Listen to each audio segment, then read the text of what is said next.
Hi everyone, welcome back to our channel. Today, in this video, we are going to see August Smart Lock Low Battery Warning, Beeps, Lights Meaning, and Battery Replacement Guide. Your August Smart Lock will automatically notify you via push notifications and daily emails once its batteries reach 25% capacity. So to avoid any lockouts, it is recommended to replace all the four AA batteries as soon as you see this low battery warning. Now, how to replace the batteries? First, remove the faceplate.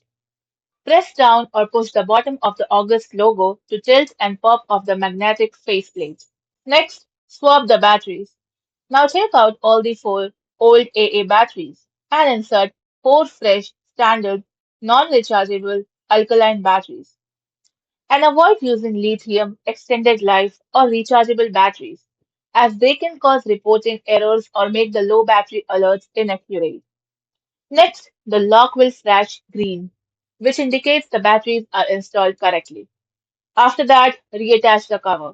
Snap the magnetic faceplate back into place. For clearing false battery alerts, August locks don't always update their battery status automatically when you swap cells, which can trigger ghost alerts. So to recalibrate the system, simply operate the lock 3 times using the August app. Thanks for watching, and for more such informative videos, do like, share and subscribe to our channel.